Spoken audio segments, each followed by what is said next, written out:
முகநூல் உறவுகள் அனைவருக்கும் வணக்கம். இன்றைய கருத்து, இன்றைக்கி சட்டமன்றத்தில் வேளாண்மைத்துறை பட்ஜெட் தாக்கல் செய்யப்பட்டிருக்கு. வேளாண்மைத்துறைக்கு அதிகமாக நிதி வழங்கப்படும், அதிக திட்டங்கள் வழங்கப்படும் என்று எதிர்பார்த்த நேரம் வேளாண்மைத்துறைக்கு குறைவாக தான் நிதி ஒதுக்கப்பட்டிருக்கு. அதே நேரத்தில் நீர்வளத்துறைக்கும் நிதி குறைவாகத்தான் ஒதுக்கப்பட்டிருக்கு. ஆனால் இந்த வேளாண்மை துறையை பொறுத்தவரையிலையும் நம்முடைய டெல்டா விவசாயிகள் அதிகமான ஒரு எதிர்பார்ப்பு. ஏன்னா நம்முடைய டெல்டாவை சேர்ந்த மாண்புமிகு அமைச்சர் கும்பகோணத்தைச் சேர்ந்த வினோத் அவர்கள் இருக்கிறார். அதிக வாய்ப்புகள் எல்லாம் இருக்கும். டெல்டாவை கவனத்தில் எடுத்துக்கொண்டு முதலமைச்சர் திரு ஜோசப் விஜய் அவர்கள் அதிக திட்டங்களை வழங்குவார் என்றெல்லாம் நினைத்தார்கள்.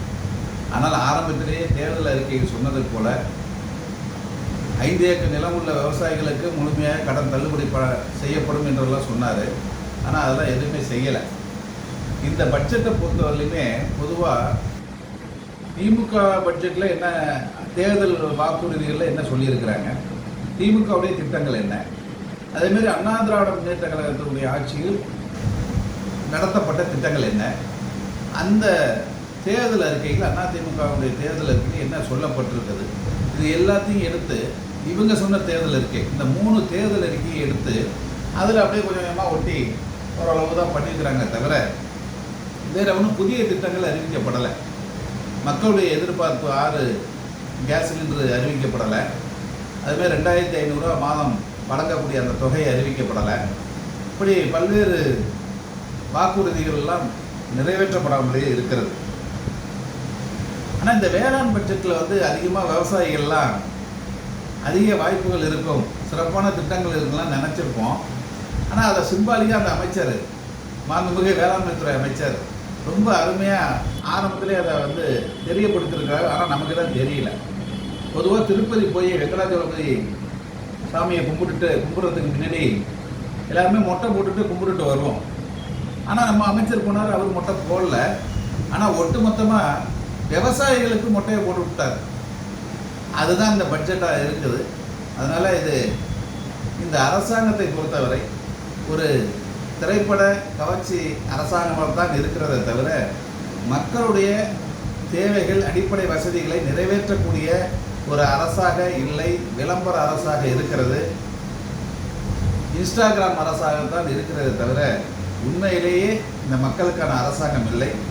ஒரு தலைவர்களை ஆதரிக்கின்ற போது, ஒரு அரசு அமைகின்ற போது அந்த அரசாங்கம் என்ன செய்கிறது, மக்களுக்கு என்ன திட்டங்களை தருகிறது என்பதெல்லாம் நாம் பார்க்க வேண்டும்.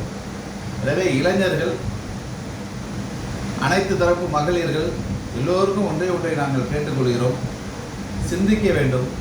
இந்த ஆட்சி என்ன செய்கிறது, சென்ற அண்ணா திராவிட முன்னேற்ற கழகத்தினுடைய எடப்பாடியார் ஆட்சி என்ன செய்தது,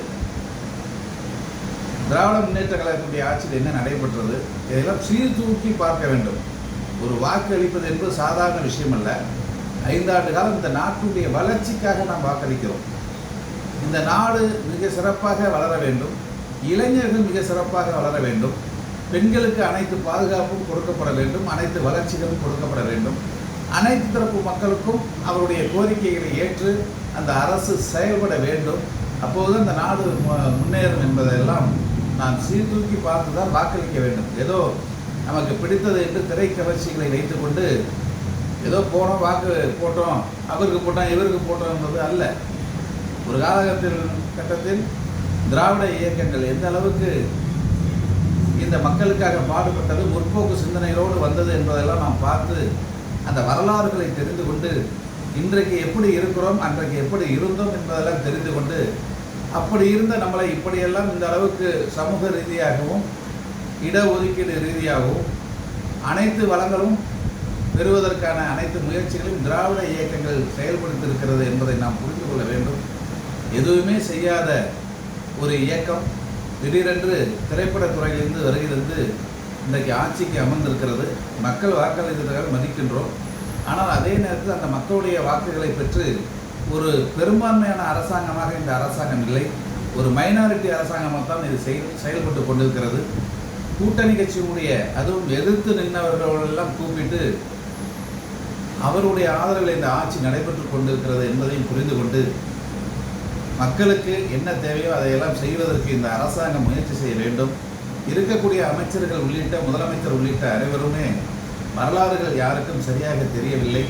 அதை நன்றாக அவர் புரிந்து கொள்ள வேண்டும். அனைத்து துறைகளையும் அவர் நன்கு புரிந்து கொள்ள வேண்டும். புரிந்து கொண்டு அதற்கான ஆட்சியை நடத்த வேண்டும் என்று இந்த நேரத்தில் கேட்டுக்கொள்கிறோம். மொத்தத்தில் இந்த பட்ஜெட், வேளாண்மைத்துறை பட்ஜெட், இவர்கள் தாக்கல் செய்யக்கூடிய எந்த பட்ஜெட்டும் தமிழகம் முன்னேறுவதற்கான வாய்ப்பு இல்லை.